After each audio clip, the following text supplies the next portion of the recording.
Polda Kalimantan Barat menggerebek sebuah rumah di Gang Sukur 1, Kecamatan Pontianak Selatan, Kota Pontianak yang dijadikan perusahaan pinjaman online ilegal di Kota Pontianak pada Jumat 15 Oktober lalu. Dari penggerebekan pinjol bernama PT Sumber Rezeki Digital tersebut, kepolisian mengamankan 14 orang serta sejumlah barang bukti berupa komputer. Informasi lebih lengkapnya akan disampaikan oleh rekan jurnalis kami dari Tribun Pontianak. Ada Ferianto yang saat ini sudah tersambung bersama kami. Halo Ferry. Siap, Firda. Selamat sore, Firda. Ferry, bisa Anda jelaskan bagaimana kronologi mengungkapkan kasus pinjaman online di Kota Pontianak ini?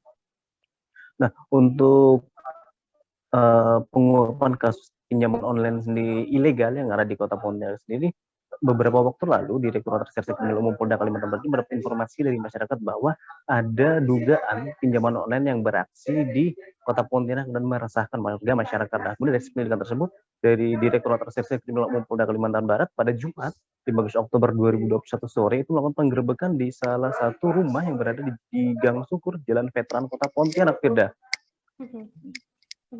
Kemudian seperti apa kantor dari pinjaman online di Kota Pontianak ini, bisa Anda gambarkan secara detail begitu, Ferry?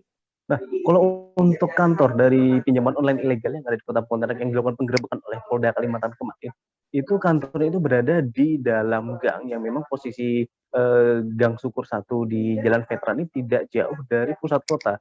Ya, di mana pusat kota itu di Jalan Pasar Flamboyan. Flamboyan itu merupakan pasar sentral di Kota Pontianak. Nah, itu hanya beberapa belas meter saja gang tersebut. Nah, kemudian posisi rumah ini hanya hitungan 2 rumah saja dari gerbang gang.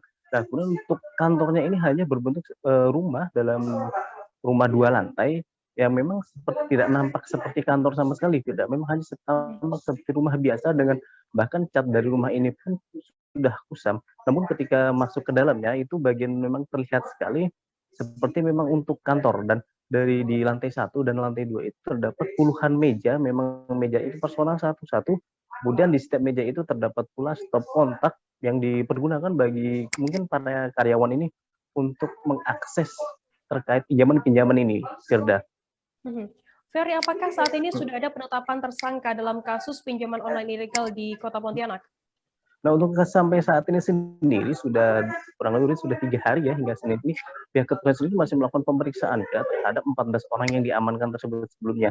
Sebelumnya kan memang pada hari Jumat tersebut pihak kepolisian selain mengamankan sejumlah barang bukti, komputer dan sebagainya, itu juga mengamankan 14 orang karyawan dari perusahaan tersebut, dan sampai saat ini belum ada penetapan tersangka sama sekali dari pihak kepolisian, dan karena pihak kepolisian masih melakukan pengembangan terkait kasus ini, Firda.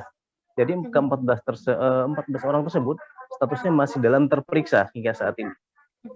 Oke, Ferry, mungkin berdasarkan informasi yang Anda himpun di lapangan, sejak kapan pinjaman online ilegal ini sudah beroperasi di Kota Pontianak?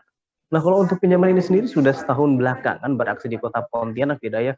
Dan untuk jumlah nasabah dari pinjaman online ilegal yang ada di Kota Pontianak ini sendiri yang kemudian berusaha digerebek Polda itu mencapai 1.600, dan perusahaan ini sendiri PT Sumber Rezeki Digital ini menggunakan 14 aplikasi yang memang tidak terdaftar di OJK. Kemudian selain itu dari 1.600 tersebut, 1.600 nasabah, perputaran uang di perusahaan ini sendiri mencapai lebih dari 3 miliar rupiah. Jadi memang perputaran uang pinjaman online perusahaan ini sendiri cukup besar di Kota Pontianak. Dan ini juga masih terus dikembangkan oleh pihak kepolisian. Apakah memang masih ada data-data lainnya terkait kasus ini sendiri? Ferry, apakah warga sekitar ini di sekitar lokasi tersebut sudah mengetahui adanya operasi pinjaman online ilegal?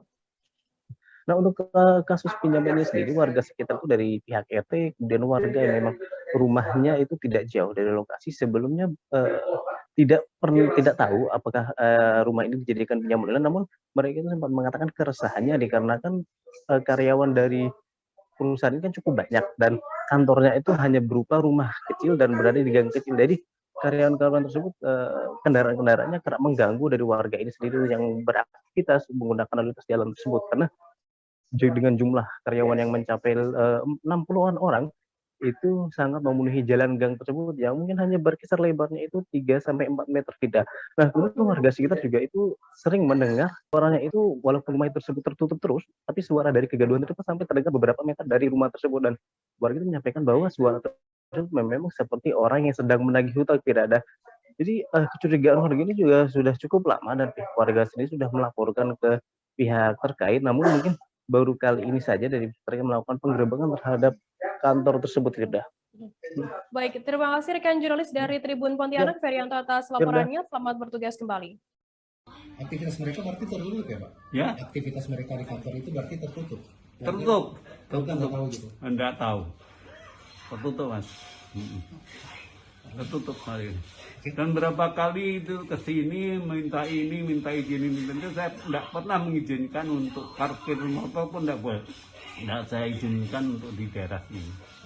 Untuk Pekerjaan apa Pak? Provider atau gimana? enggak jelas. Mereka cuma nyewa rumah terus Ya, berkantor di situ. Gitu. kelihatan. Terus yang melapor ke Bapak, bosnya atau karyawannya, Pak?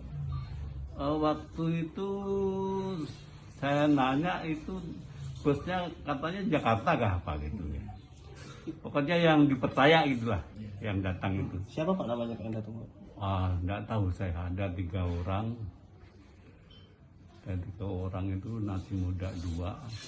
Ya, tempat saya. Itu tahun bulan berapa Pak? Tahun ini atau tahun sebelumnya Pak? Tahun 2020? Udah lama itu. Hampir setahun lah ini. Oh, berarti mereka udah lama juga beraktivitas di sini? Iya. sudah. Ada berapa banyak sih Pak di sana?